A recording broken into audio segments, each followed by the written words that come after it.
Good evening and welcome to another edition of oral presentations for Biology 54.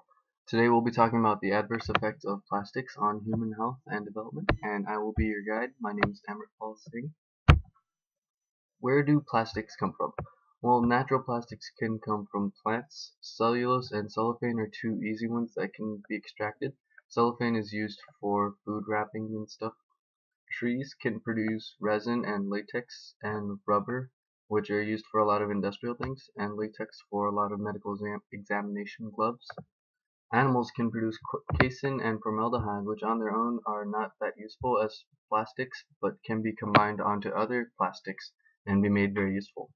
Synthetic plastics are the ones that we encounter most from day to day, and they are all used or produced using crude oil.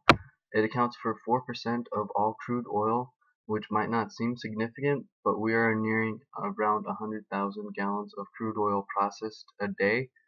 So that on its own is 4,000 gallons of crude oil by itself. Crude oil is first drilled out of the ground and taken to a refinery, usually by a large boat or a pipeline, and there it is broken down into smaller hydrocarbons. Usually comes out in hydrocarbons of like 170 and longer, and fracking is used, which is really high heat, is used to break down the bonds between these chemicals and split them off into tinier, smaller chemicals that can be worked with. At the petrochemical plant, those smaller chemicals are broken down into tinier monomers, which are the basic building blocks of plastics. Plastics are tiny monomers connected together to form long chains. This carbon would connect to this carbon, and then this carbon is connected to this carbon, and together they form super long chains. It's at this step at the petrochemical plant that you can add on side chains. These side chains are used to affect the properties of the material, but polystyrene right here that we see sometimes can be dangerous, and polyvinyl chloride as well. Finally, the monomers are taken over to a plastics factory. Over there they are polymerized in a large vat and turned into plastic, which is then heated and injection molded into whatever shape that could be desired.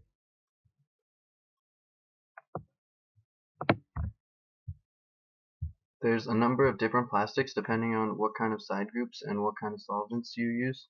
Most of the plastics are safe, but they are divided into 7 categories to ensure that it's easy to see which ones are safe and which ones aren't. PET or PETE are 2 of the common ones for the number 1 category. Polyethylene terephthalate is pretty safe and is used for a lot of food things. It's really easily recycled, although most people throw it away, so that's becoming a problem. It doesn't leach normally, but at high temperatures all plastics will mix in at some point with water.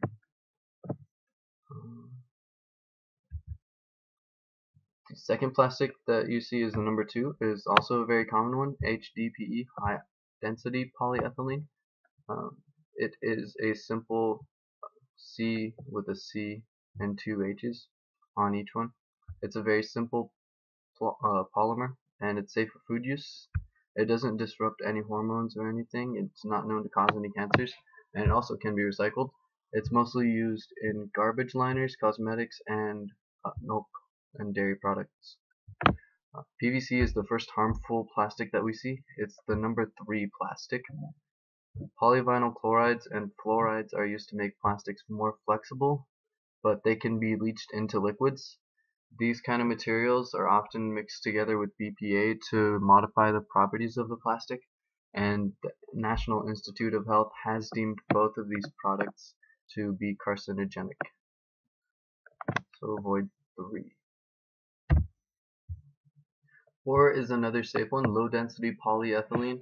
The only problem with it is that it is low density and it's hard to recycle eventually in the end, so a lot of this ends up in the landfill.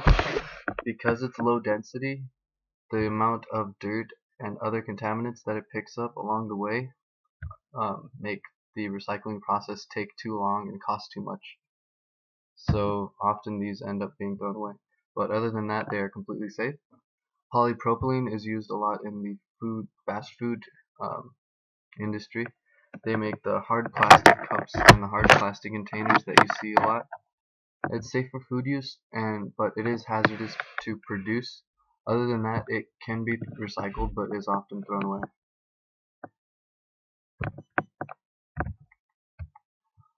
Polystyrene that we saw earlier is known to cause known to contain carcinogenic compounds.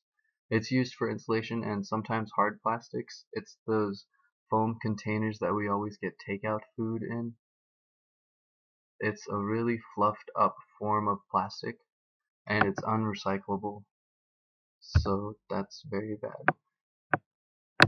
7 is miscellaneous plastics, and this is a huge hodgepodge of random things that you don't know how they've been made, you don't know what chemicals were used or what solvents or even what monomers.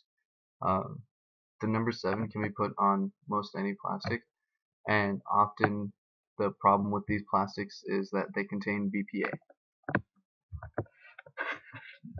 BPA, or bisphenol acetone, is found in the urinalysis of 93% of Americans, so it's most likely that you've already ingested a lot of it, or enough to show up at least.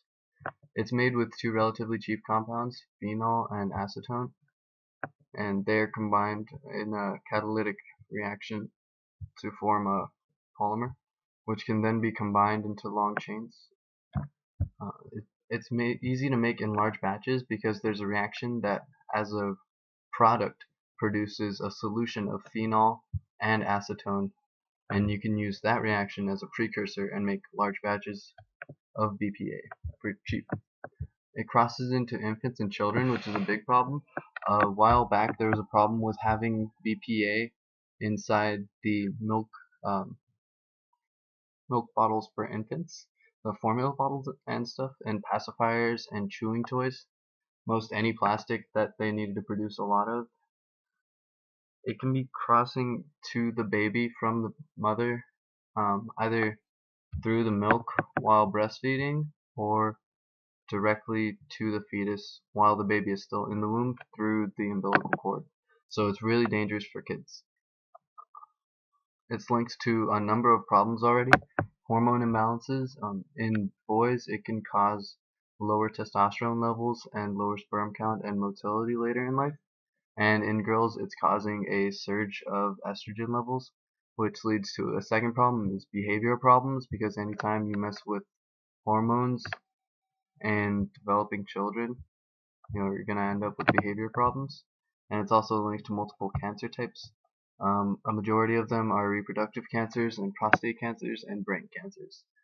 And finally, it's also linked with heart problems and can cause heart attacks and severe cardiac arrest in patients much earlier than anticipated.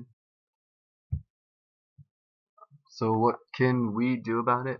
I know plastics are all around us, but it's easy to look at the numbers and just see which ones are generally safe. The 1, 2, and 4 and 5 plastics are really safe. Those you can use for most anything, especially eating out of.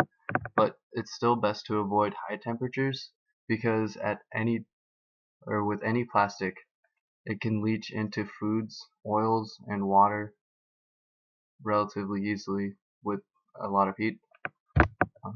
In order to counteract that, you can buy glass or stainless steel containers and stuff. They can be microwaved and washed, and it's never going to leach into your food.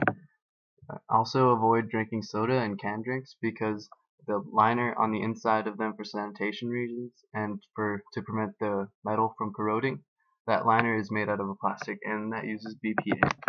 And that's actually a major reason of high levels of BPA is because the acid inside sodas corrodes that lining and kids are ingesting it. So yeah, avoid drinking soda and canned drinks. Thank you. Thank you for your time. I'll take any questions in the Canvas post or wherever. Thank you. References.